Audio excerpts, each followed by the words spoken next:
and to make money, I would go play the quena in the streets of Lima and the plazas, you know. And fortunately, at that time, they will allow you to play music in the streets, so you can just go any place. Was bringing me to the United States to play music, and my mom was very happy. She said, Nayo, estás mejorando la raza. Oh my goodness. With pride. Wow. Improving the race. I was like, wow, that's interesting. But thinking back, it had to do with this colonial mindset as well. Then the Russians did a great job with the national music. When you hear classical music from Russia, and you can tell it's Russian. Yeah. Yeah, because they did an amazing job.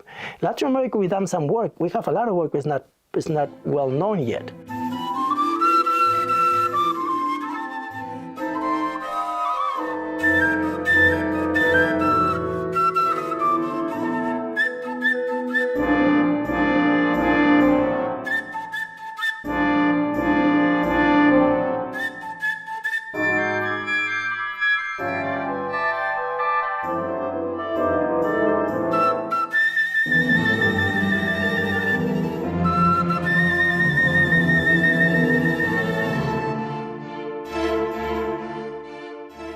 Good morning, Nayo. Thank you so much for having us here one more time.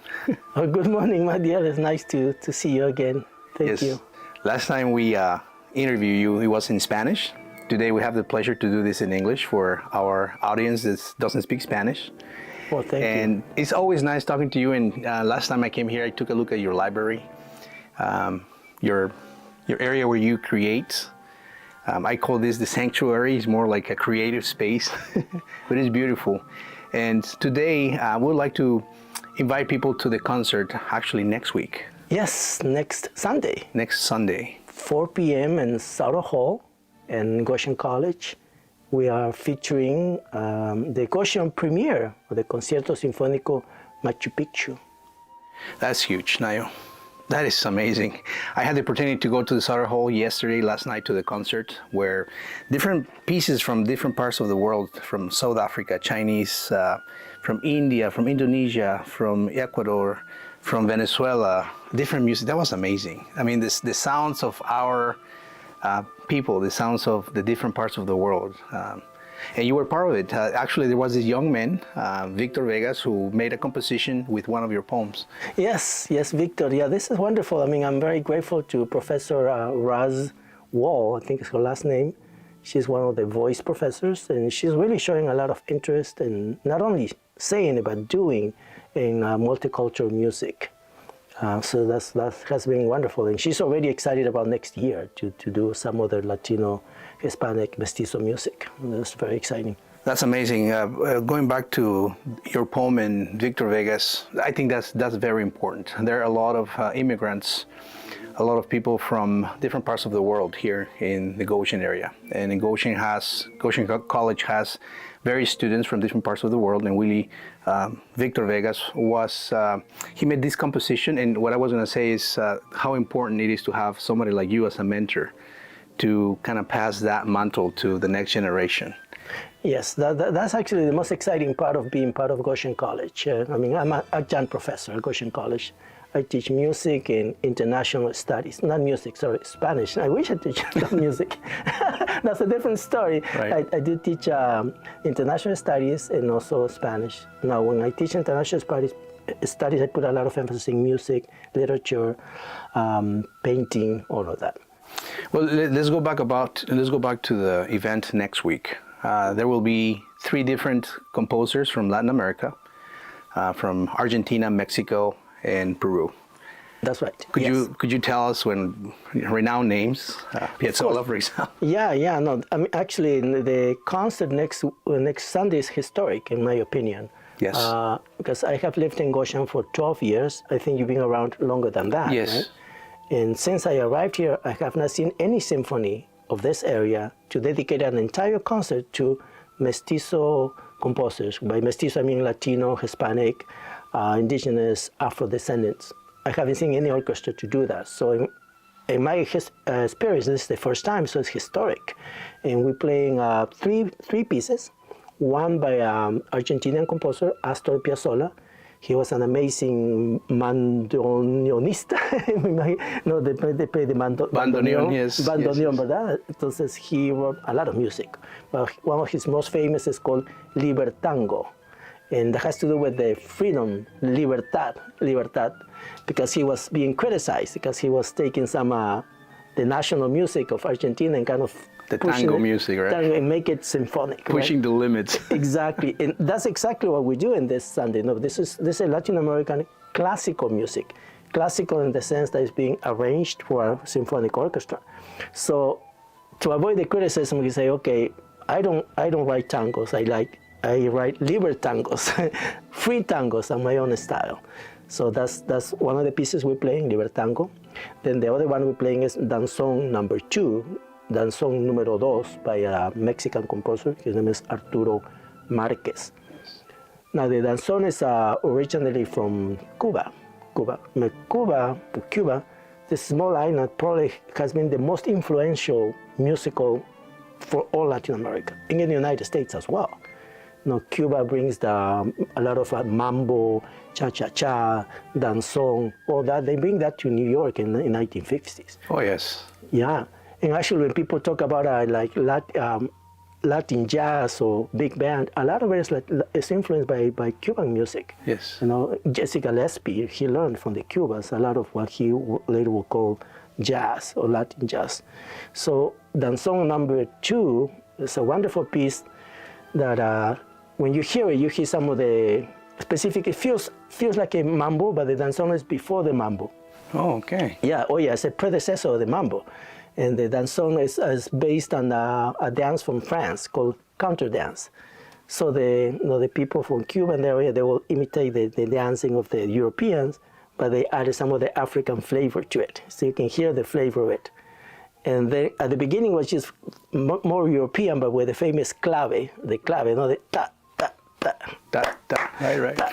It has that clave behind the whole time, the clave, but then they added another section. They call it the montuno. The montuno, you heard the montuno? Yes, of course. That's the montuno. But the montuno I learned, I didn't know this. I was doing some studying about this composer because I didn't know the composer, which is kind of ironic. I mean, I love Latin music. I'm a promoter of it, and I didn't know who he was. Kind of shame for me. But I learned that they added the montuno because they wanted to add more flavor from the montes. This is like country music for them. And at the beginning, there was some resistance to it. They thought it was too folkloric. But it's part of the repertoire now. Now that's the second piece. Now the third piece, the Concierto Sinfónico Machu Picchu. That's a great big work, written in the form of a concerto, of European concerto, following the format of something was called Sonata Allegro. That was the format, established pretty much by the time of Mozart. It had a format already. So the concerto, the format concerto sonata allegre, sonata just means sounds. Yeah. Means sounds. Usually we say sonata is instrumental. If it is sung, it's called cantata, like to sing, cantata. And it featured this instrument, this concerto. Concierto Sinfónico Machu Picchu was written actually, especially for me, by mentor, which is wonderful. And it's been a journey to actually get it to be performed. So I'm very excited and happy that it's happening here in Goshen next Sunday. Wow. Yeah, let's take a pause right there because what I would like to cover today is that story. What is your mentor's name? Jaime Diaz Orihuela. And he's not a composer that has been known worldwide yet. Yet, yes. But it's about to begin, right? I hope so. He's an amazing composer. Peruvian, from Arequipa, Peru, which is in southern Peru. Great pianist. His specialty was writing marches. He won many awards in Peru and also Latin America with marches, like hymns for cities. And he has tons of music that hasn't been seen yet. And I hope that the Concierto Machu Picchu kind of opens the door for some of his music to be heard. Now when he wrote the Concierto Machu Picchu, this started a long time ago. I met him about 1978, around there. I was going to college. And since I met him, he kept talking about writing this concerto. And when he told me about it, I really had no idea what it was. And he was teaching me how to read music and all of that, to train me, really later I learned he was training me to play this concerto. But I wasn't the only one he was training. He was training several people. Later I learned, but he will tell me I was the only one. Why did you tell us the story how you met? Oh, Jaime, well, I met him in the streets, in the Plaza San Martin. That's in center of Lima, Plaza San Martin. And I was going to college at the time. And to make money, I would go play the quena in the streets of Lima and the plazas. You know, and fortunately, at that time, they will allow you to play music in the streets. So you can just go any place in the corner, start playing music and pass a hat, you know. So I would do that pretty much daily on my way to college or coming back from college. And one day I met him, Jaime. So he came back and he looked at me and he was listening there. And he came and said, hey, you play the quena very well. I said, thank you. Can you read music? I said, no, I'm sorry, I don't know. Are you sure? You should learn the music. Okay, tell me something else. He said, do you know that you're using, in Spanish, you say, una respiración diafragmática? He told me. Do you know you're using a diaphragmatic, it would be in English? Breathing? I said, I don't even know what that is. I don't know. Am I? Yes, you are. And yeah, he said, that's interesting. This is something that he didn't tell you before. He said, that's interesting because usually people have to learn. Somebody have to train them, but you're just doing it. I go, yeah, I'm doing it. Yeah. I say, oh, okay. Wow. So I had no idea. So he said, you should come over, I'll teach you how to teach music, how to read music. And I said, okay. So I took his name, number, and I just kept it. I didn't go see him for a few months. Then something happened that somebody in the streets again approached me that he was looking for somebody to play the quena in his concierto, recital. It was a poetry. His name, he called himself El Declamador de America. Oh, wow. Very big name. Big name. He was very good. He was very, I mean, he had a theatrical, what today they will call it a performance. And this is in the early 80s, late 70s. And he said, he asked me, can you read music? I said, yes, I can read music. I couldn't read music, but I thought it was interesting. So I think I went looking for Jaime, desperately knocked on his door. And I remember very well when I got there, his wife opened the door. There were two little kids. He had two kids at that time. And I came in, and his wife said, oh, yeah, he'll be here in a minute. I sit down and kind of in the way, like a place. And the place was full of diplomas and awards all over the place. And his full name was Jaime Edilberto Diaz Orihuela.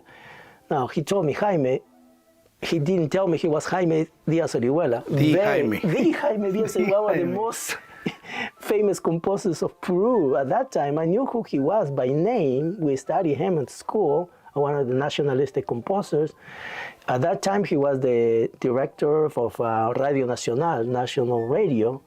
He conducted several orchestras. I mean, he was super famous in Peru, and I was just overwhelmed, and I was well, thrilled. And he started teaching me how to read music and play, not to play the quena. He didn't play the quena. He asked me to do all kinds of crazy things on the quena. He wanted to hear the sounds that the quena could make.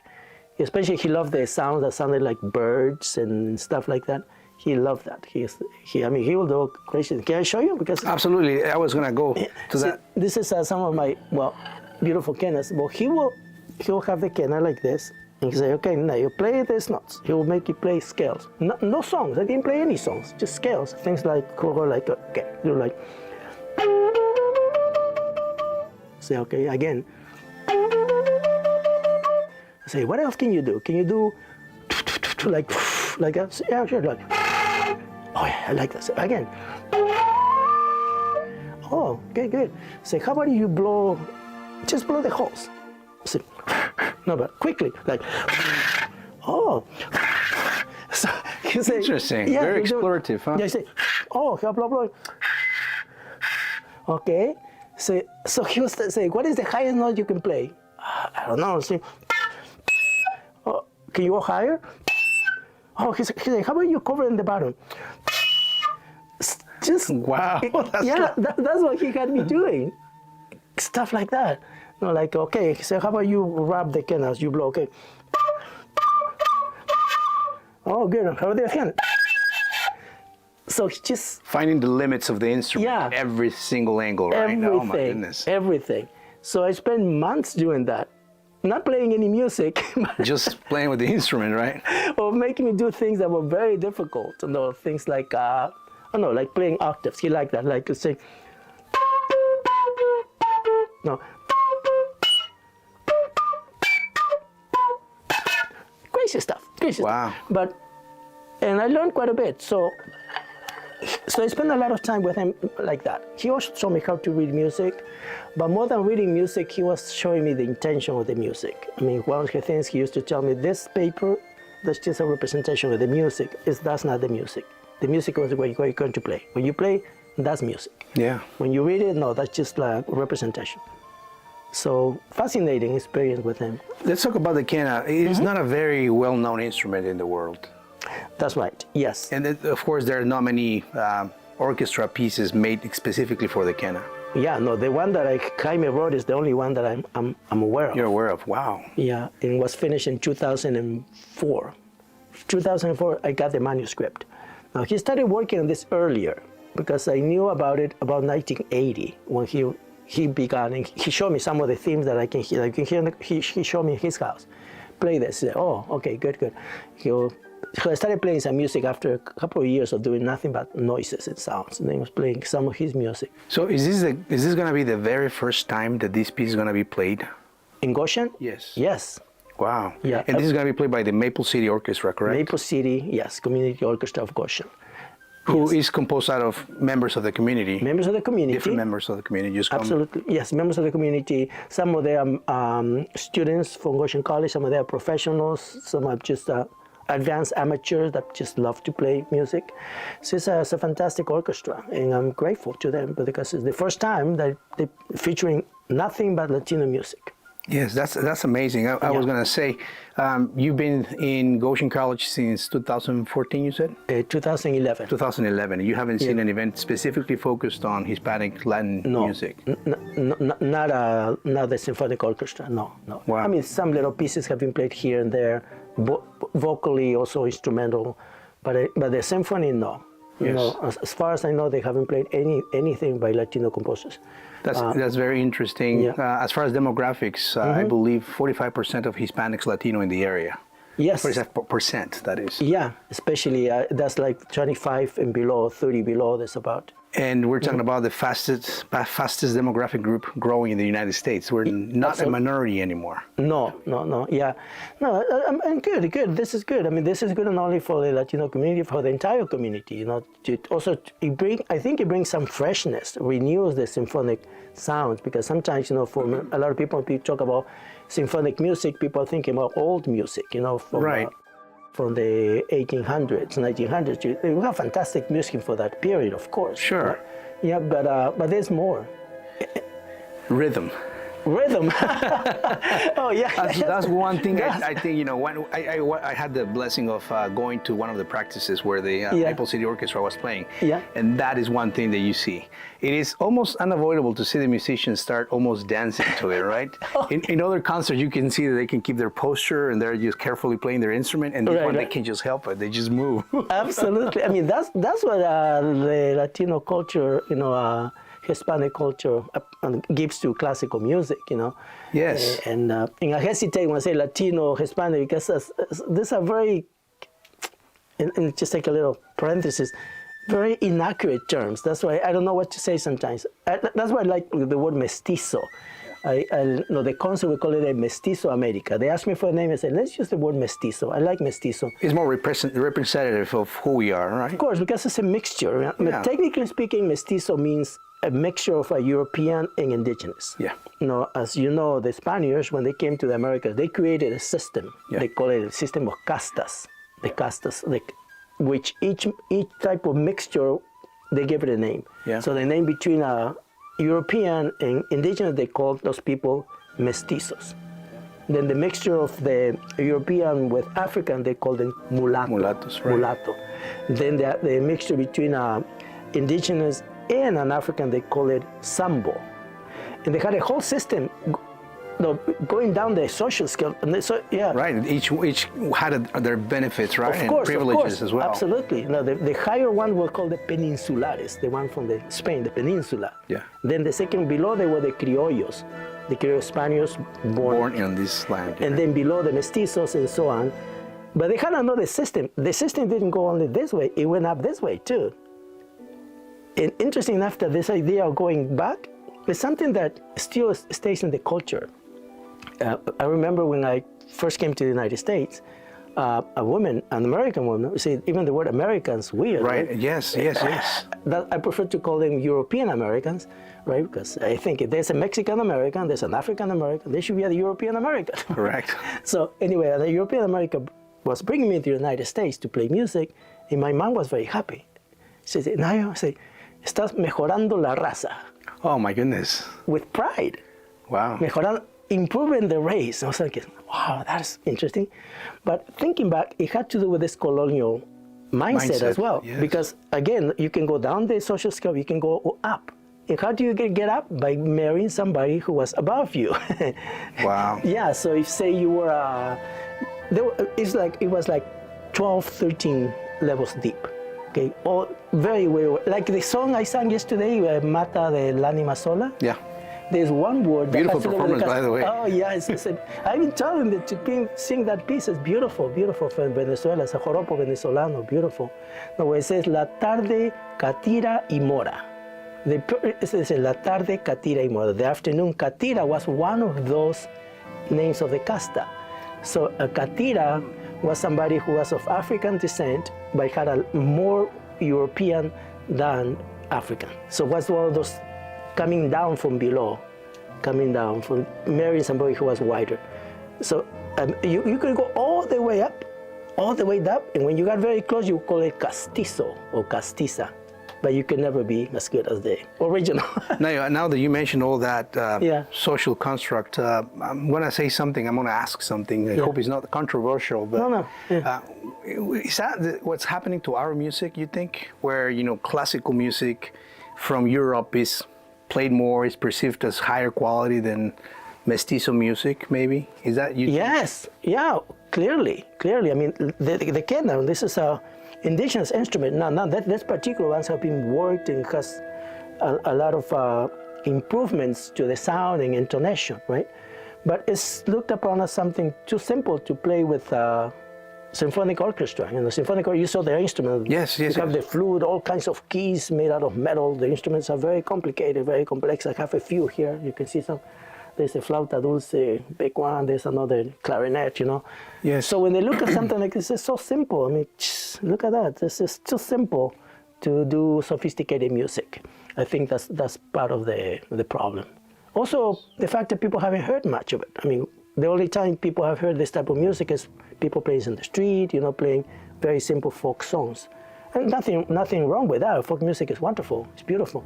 But to play in an orchestral setting, well, that takes some training in composers like Jaime Diaz Orihuela, that have to write this down. Yes. Well, it's a wonderful thing that Goshen College and the Maple City Orchestra are playing this piece. I can't really wait until I hear that completely, because during the practice, I heard some parts that are just beautiful. Yeah. It's so emotional, so moving. The second movement is, the second amazing. movement. Yeah, the second movement is allegory, actually. Well, the maestro, when he wrote this piece and he explained all this to me, that fortunately I was able to put it in a documentary, because all that knowledge was here. I need to put it out. Now, he composed this piece as an allegory to human union and harmony. So he divided, it has three movements. Okay, the piece is about 29 minutes long, about three movements. The first movement, he called it La Llamada, the calling, the invocation. The quena calls that theme, beautiful theme. But the thing is that Jaime was a master composer. You will hear the concerto, you will remember at least three themes. At least three themes. The llamada, taran, taran, taran, taran, taran, right? Taran, taran, that's the llamada, the calling of the people of the world, represented by the orchestra. But he said the native people are calling, or the mestizo people are calling with two voices, a masculine voice and a feminine voice.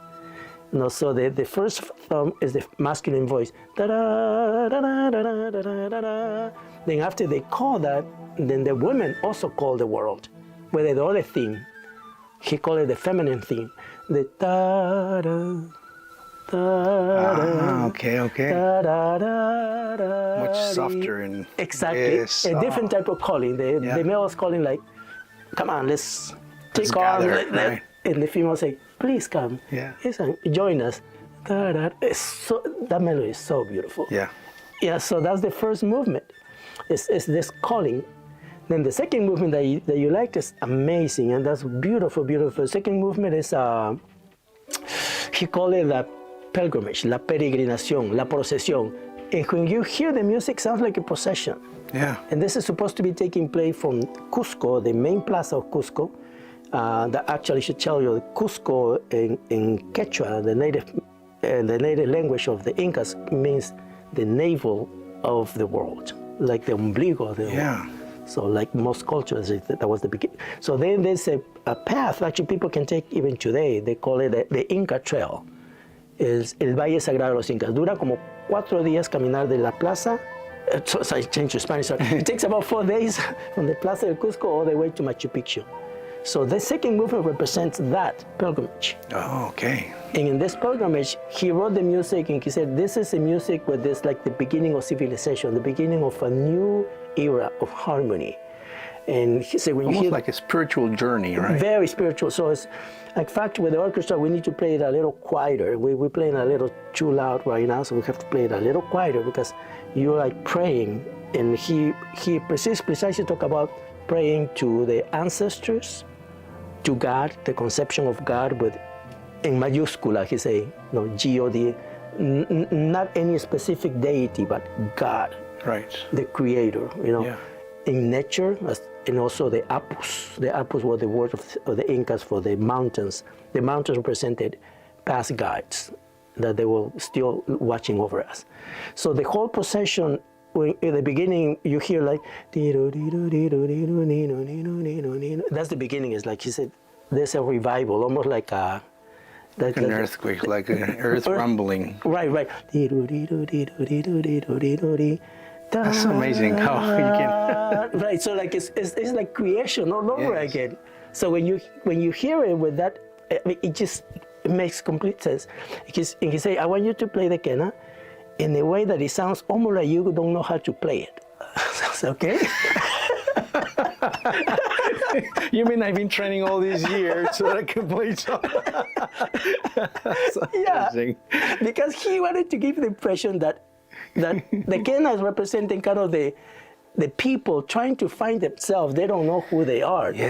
So it was difficult to do. So I play it a little bit, but it's hard to do. I mean, like the second movement, the melody, is gorgeous. And the second movement, the main melody, is in a specific rhythm of southern Peru, where he's from, called Yaraví.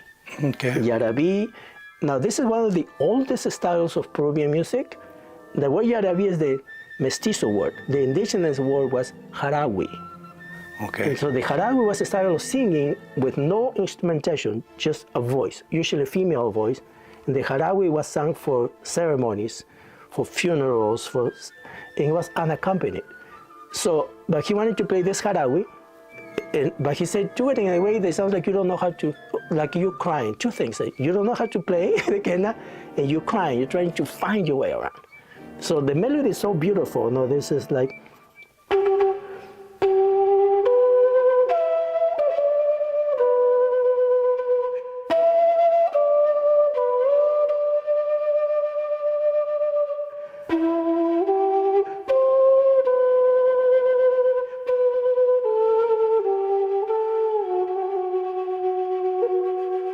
oh, that sounds so emotional, so deep. It's pentatonic, but he wanted more. He wanted like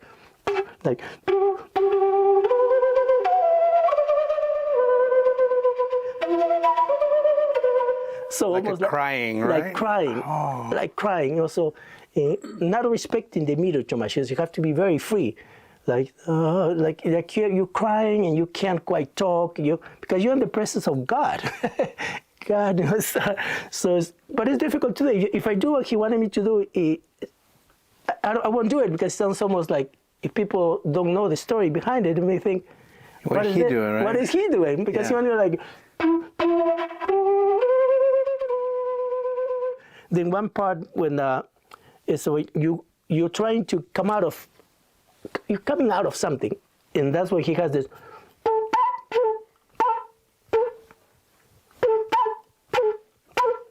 He said, I want you to sound very disjointed, like you don't know what you're doing, like. That's what he wanted. Wow. So dynamic. Yeah. So dynamic. Yeah, so that's the pilgrimage. Pilgrimage, I think, is the way it's so very slow, very lento, with a very slow style. This Harawi that I'm telling you, I was talking with the conductor, Victoria Petrak, fantastic conductor. Yes. That she said, Nayo, sometimes you're taking longer. I said, oh yeah, I'm sorry. I said, the style is in 3/4. So for non-musicians, that means 1, 2, 3. But with a subdivision underneath. So it's not 3, it's like 1 and 2 and 3 and the rhythm is actually 1 da da da da da da da da. It's very different from Western European music. Yeah. So the one is not played da da da. It's like short, long, long, short. Da da da da da da da. Sounds like syncopation, It's right? very syncopated. Not only that, but the third beat is longer. So you can't quite write it. Yeah, how is the orchestra responding to these rhythms? They love it. Oh, they do? Oh, Wow. they love it. They always say, Good. wow. Because he was a master of rhythm. The rhythms are just great.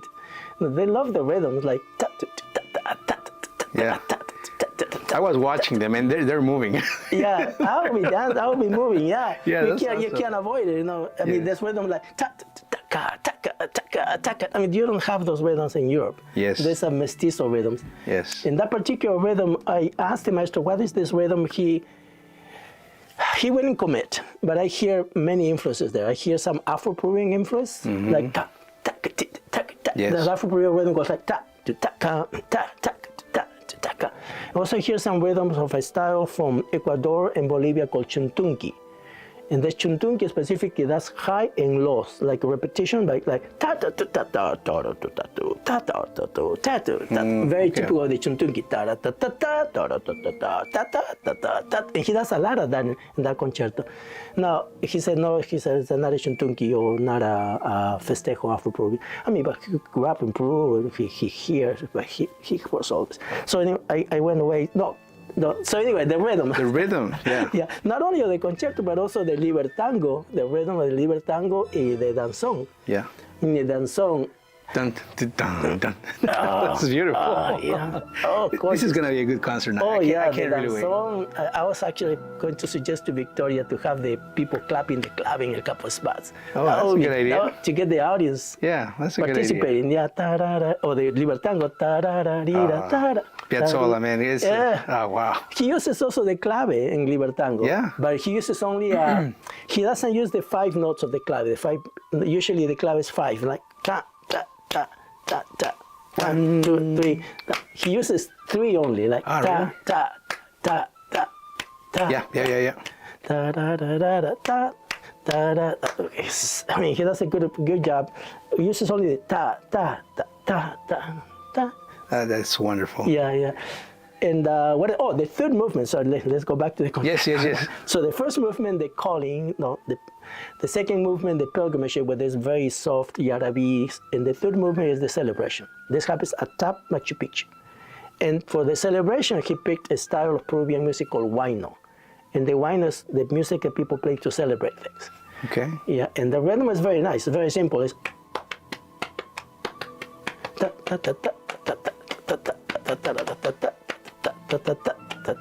very simple rhythm, but the huayno is usually in 2/4, 1 and the 2 and the 1 and the 2, but he writes it in 3. So it's like, ooh, what happened here? He has that ta ta ta ta ta ta ta ta ta ta ta ta. So the main melody of the third rhythm is a huayno, but it's a huayno in 3. There are some huaynos in 3 in the folk traditions, but not that many. Okay. And that is interesting too, because all of a sudden the accent is not on 1, it's in 3. Ta tan ta tan tan tan ta tan ta tan tan tan ta tan ta tan tan tan tan. And he comes back. Yeah. And I was showing when the orchestra was rehearsing, you know, I noticed that struggle a little bit because in European music, the 3 is soft. Oh. Yeah. So new rules apply. Yeah, well, it's different. Yeah. No, the European music is the 3 is used for waltzes, usually for waltzes, but the 3 is soft. You think things like da dun dun dun dun dun. 1, 2, 3, da da da da. The 1 is the strong beat, yes. But in this Peruvian style, the stronger beat is the 3, da da da da da da da da. So sometimes you're not familiar with, you think that the 3 is the 1, so you get turned around where they feel. So yeah, so a lot of communication between you and the music director, right? So absolutely. Well, it takes to do this piece, any kind of Latino music takes a conductor that wants to really explore things that are different. Yeah. But, you know, as I told him, you know, the mestizo rhythm sounds very complicated until you start doing it. Once you're doing it, it feels very natural. It sounds very complicated, but it's not. It has a lot of feeling to it. Would you agree that, yeah, I was just going to get there, yes, that you have to feel it to almost, you know. You have to feel it. Yes. Yeah, yeah. I remember learning some Afro-Peruvian rhythms because I'm from Peru, but I don't know the Afro-Peruvian rhythm very well from an Afro-Peruvian friend.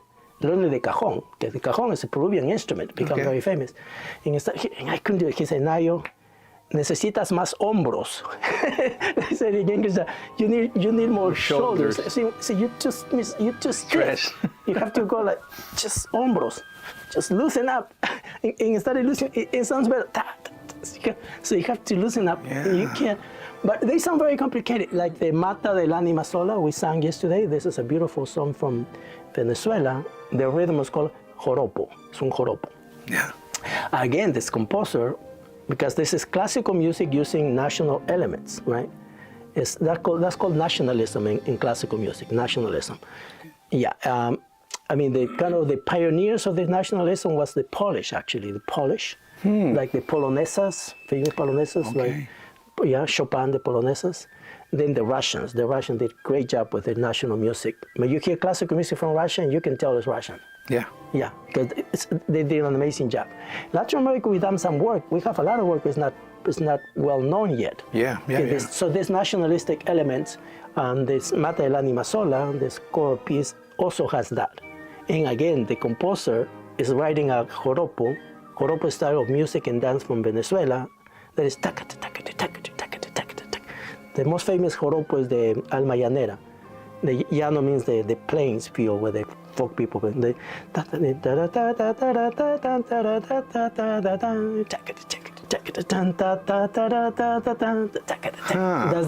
That's the Alma Llanera, the most famous joropo. Now this composer writes a joropo called Mata el Anima Sola. But what does he do? He takes it taca, and instead of writing in 6/8, he writes it in 3/4, and it's just so it's ta ta ta ta ta ta. So it's very complicated. Ta ta ta ta. The first rhythm is ta ta ta ta ta ta ta ta ta ta ta ta ta ta ta ta ta.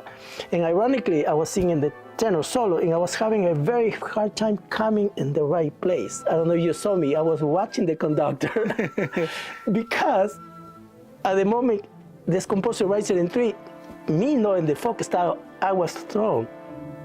I was like, what? Because I'm used to ta ta ta ta ta ta. Now he's ta ta ta ta ta ta ta ta ta. And 3, I was like, what?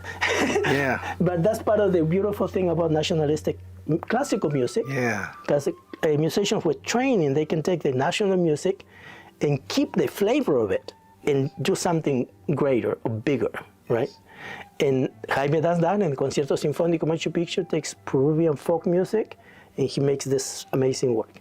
Piazzolla takes the tango, and all of a sudden he's doing a tango. The limits. Right. And he has this tango that has amazing rhythm, and also the harmonies. He uses sort of a Spanish descending harmony, not 100%, but it has that. Then we have the mambo danzón that takes, again, a folk style danzón, and he creates this piece with different parts. Now they're applying. One thing that is in common, I noticed with a lot of these classical composers, they take in the national flavor and applying the format that already exists from the European music. Because one of the great things about European classical music, they develop over hundreds of years, and they develop forms. Yeah, the standardization of music. They standardize the form in formulas that do work. Yeah. They work, right? There's specifically the concerto, they usually have a theme, right? You have at least two themes, like the Concerto Sinfónico, at least two themes, and those themes have to return, they come back in different forms, but at least people hear it many times. Again, this concerto, people hear it, they will remember for sure. Ta-da, ta-da, ta-da, ta-da, ta-da. They'll remember that. They will remember ta-da, ta-da. And the other thing that they may remember is the wine, ta-da, ta-da, ta-da, ta-da, ta-da, ta-da. So, but those things keep coming back. And the same with the danzón, he's taking the style of music and then he has a specific format. You hear the danzón has like three different specific sections. And there's transitional sections, very specific sections. The beginning begins with the clarinet, a solo, a beautiful duet between the clarinet and the oboe. What's it called? It's called fagot, I think. I may be wrong, but it looks like a clarinet, but it's not a clarinet. It's a smaller mouthpiece. It might be the oboe. Uh-huh. Yeah, it has a beautiful sound. They have this duet. Yeah. Then comes the full orchestra. It sounds like a big band. Yeah. Yeah. Well, Nayo, this is going to be a beautiful concert. I want to thank you for representing Latin America in the area. This is going to be a beautiful concert. Why didn't you take the time and invite people? And you can tell the audience where it's going to be and all that good stuff. Well, please come over next Sunday, 4 p.m., Sauter Hall in Goshen College. Beautiful theater. The sound is amazing. So again, we'll play three composers. It's going to be a Mexican composer, Arturo Marquez, danzón número 2, his most famous danzón. He wrote like 9 or 10 danzons, I think. Then Astor Piazzolla, a Libertango, a short but beautiful piece, one of his most famous pieces. And finally, the end of the concerto will be Concierto Sinfónico Machu Picchu. I'll be the featured soloist playing all the scenas. I will use all those 4 scenas. And that's on Sauter Hall, Goshen College, corner of 12th and College Avenue, 4 p.m. Oh, and it is free. It's free, so please invite people. It's free. Thank you to several sponsors. And I want to say thank you to Maple City Orchestra. Thank you, Victoria Petrac, the director. Thank you, Goshen College, for organizing this wonderful event. We really look forward to this concert. And thank you, Nayo, for all your hard work throughout the years in representing the Latin, Hispanic, Mestizo music. Yes, thank you. Thank you so much. Thank you for... Appreciate it. No, thank you. I really appreciate you coming over and doing this. And thank you, the man behind the cameras. Yes. Zahid, thank you, Zahid. Thank you, Zahid, behind the cameras, our producer, and also today behind the cameras. And please follow us on Facebook and subscribe to our YouTube channel. Share this interview with your friends, and don't forget to click the like button for us. This is for the Goshen Chronicles. I'm Magdiel Santiago, and I have my friend Nayo Ulloa here. We'll see you next time. Thank you.